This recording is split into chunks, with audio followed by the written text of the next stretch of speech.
What's up, you guys? Chet-guthrie with DPM Gaming here, coming to you all with another fun-filled TCG video. Now today, you guys, I thought I'd do something a little more different. Last few actually, my channel is primarily opening up packs, TCG packs, Pokemon, Yu-Gi-Oh, you name it. Those good trading card trading card series. There we go. But running a little bit low on funds right now, so I figured, I would share with you all my top 10 most expensive cards that I have. My top 10 most expensive Pokemon cards that I have.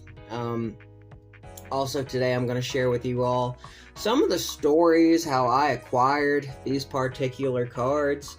Some of them actually have a really interesting story behind them, more than just me spending buku of money just to get this one particular card. So without further ado, I'm going to start with an honorable mention. There are 11 right here. That 11th one I'm going to share with you all.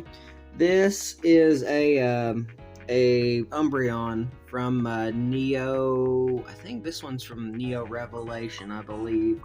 I got very fortunate with this one. This one was for sale at McKay's. It's a used bookstore down in the Chattanooga area. And one day I saw it. They were selling it for about $98.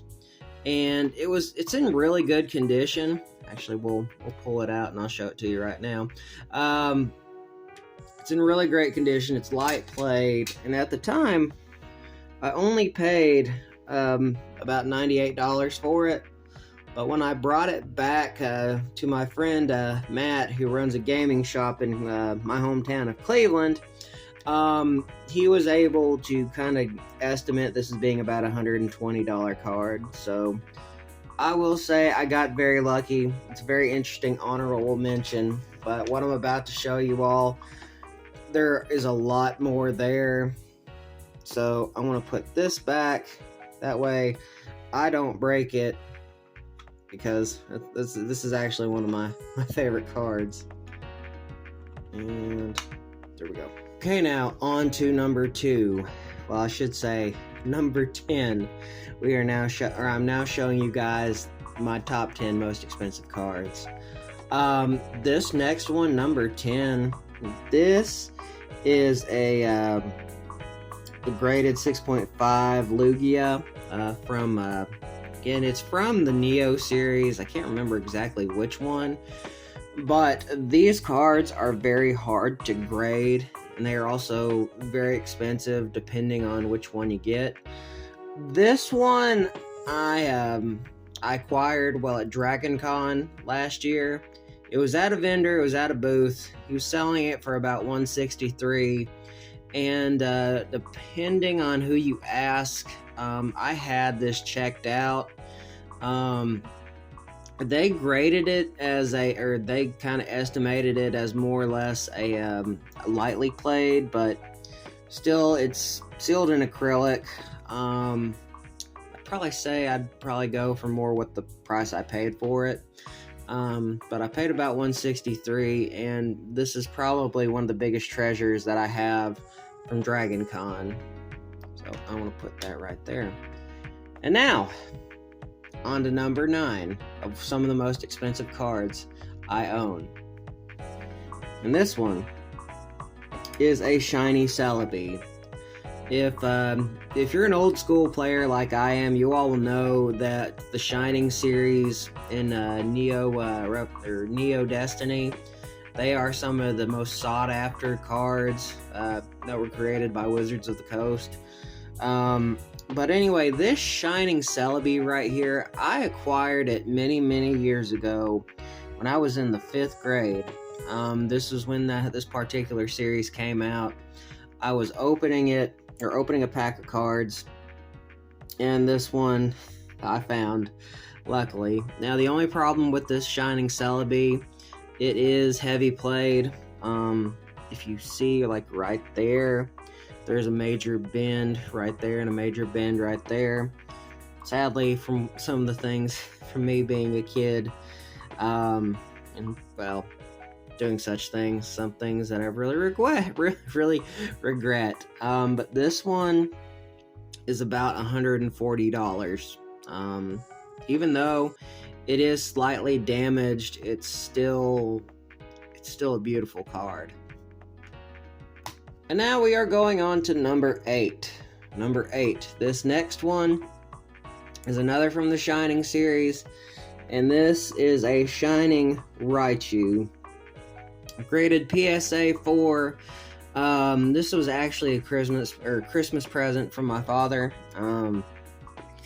I acquired it last year. It was a I'd actually made an eBay bid on it. Didn't think I would get it. I think I bid about $150 on it. Now, you would kind of think that this thing would be more than just a PSA grade 4, but if you look like near the bottom, you will see like a tiny bend. I did not see that at the time, but regardless, it's still in really great shape for being close to a 25-year-old card, and I really like it. It's still collecting the Shining series for me is still the big one that I want to do. I'm very close to actually accomplishing this. Now, on to number 6. Number 6 is a Shining Kabutops. Yes, this Shining Kabutops, when I saw it, it was worth about $150. It is lightly played, but the people I bought it from, CM Games in Knoxville, they said it was medium, but I mean, there's not really, I mean, maybe just this tiny piece or this tiny smudge at the very bottom. But this was the first one that I acquired that I did nothing but trades to get it. I traded about $150 worth of stuff at the time to get it. I'm very proud that I did it. Again, it's kind of one of my goals to get all from the Shining series, just because they're some of the most beautiful and sought after cards ever made. But yeah, this one I'm kind of proud of. I didn't actually buy. I traded in a whole bunch of stuff to get it. But now we are getting into the top. Oh, actually, no, this one's number 6. My bad. This is my number 6, and this one is, of course, a Shining Steelix. This Steelix is, again, from this same series. It's a PSA grade 6. Even though it's a 6, it is still in really great condition. I'm kind of thinking maybe it's a little more on the lightly played side. But I paid about $165 for this one. It was like my first real step into collecting the Shiny series. But again, it's a beautiful card, and I'm glad that I have it. And that's about the only thing that I can say on that, other than it's me just on my journey in this wonderful world we call Pokemon TCG collecting. Now, on to number 5. Number 5 is another from this series, and that is a Shining Noctowl, a PSA grade 8. An absolutely beautiful card. I wouldn't say necessarily immaculate, but it is in a really great shape. That's why, actually, this one's got an interesting story. When I bid on it on eBay, this was my first time doing what they called sniper bidding. What sniper bidding is, it's kind of like where you make a bid like right at the last second before the bid goes up. People don't like it, and it's very annoying, but in this case, I really wanted this particular card for my set, and I got a pretty good deal on it. But anyway, so note to self, kids, don't don't sniper bid. That's extremely annoying. Plus, it's not really fair if you ask me. Now on to number 4. Number 4 is, of course, my Shining Mewtwo.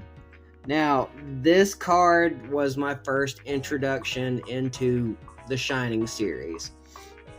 And I remember clearly, it was a Friday night. I was in the 5th grade at the time. I was opening up a pack of cards because I was doing very well on my testing and stuff, on my my test, my grades and whatnot. And anyway, I opened a particular pack of Neo Destiny,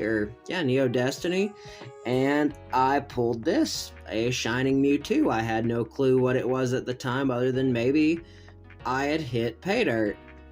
And come to find out, I'd lost this for, I'm guessing I'd probably lost it for a few years at the time.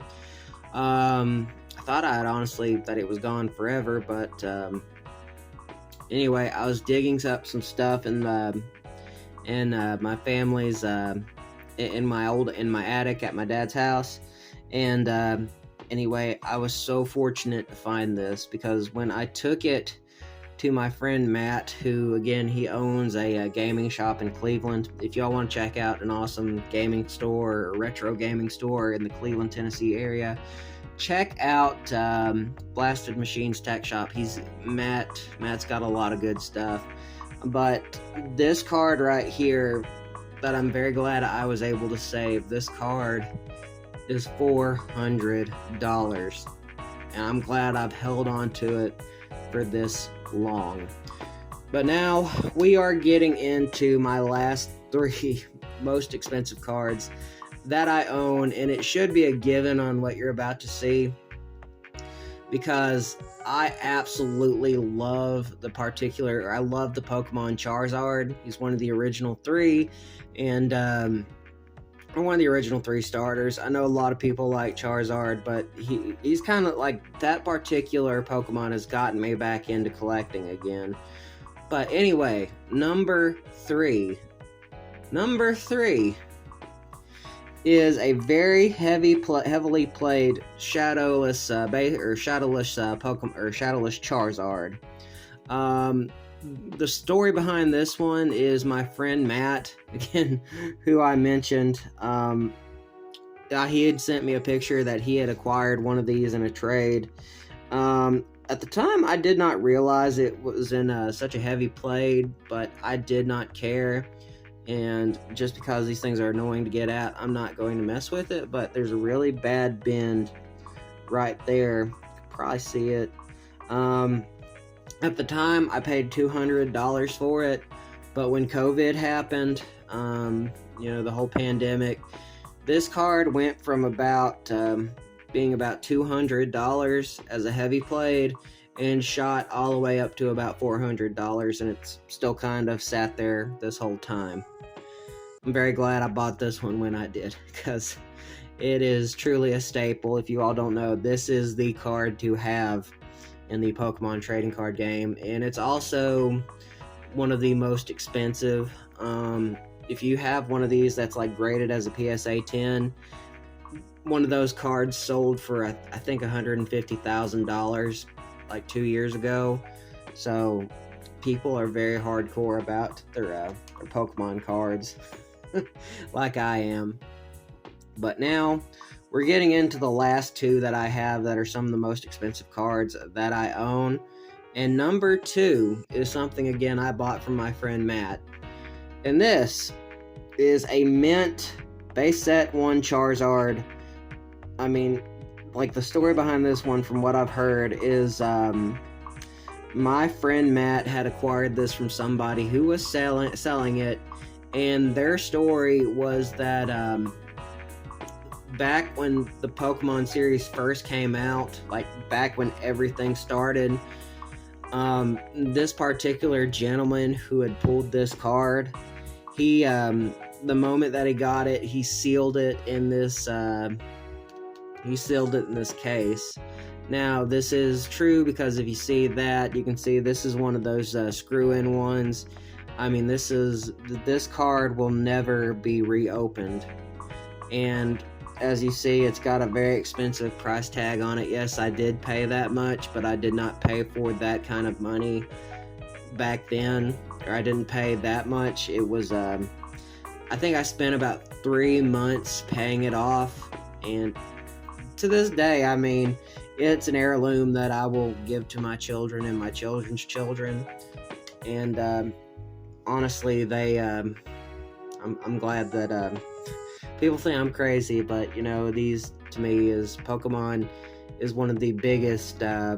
It's one of the biggest pop culture icons, and this has been going on for like about maybe 28, almost 30 years. If it's already gone over into one generation, it's just going to keep going. But anyway, on to the very last card that I have that is the most expensive card that I own. This card, I remember the story that I got behind it, and it was very, I mean, how everything played in getting this card, it was the absolute perfect storm. And my number one most expensive card is a reverse rare Charizard. Reverse rare Charizard from Legendary Collection 3. I mean, I think that, no, it'd just be Legendary Collection. Because it was supposed to be, like the number 3, but, or base set 3, but it just did not go through. But this particular series with Legendary Collection, they had these reverse rares, and they look very much to almost like what do you call it? Fireworks. Probably back then, this is what I'd like to believe is is something that is the early Starlight rare. But the story behind this is I did pay $400 for it. But when the pandemic happened and inflation happened and everything where we're at right now happened, this card that I hold in my hand is worth $1,200. Yes, this is a $1,200 card that I have had for a very, well, I wouldn't say for a very long time now, probably about 3 years. Again, it's just one of those things that I will refuse to sell just because of how sought after these cards are.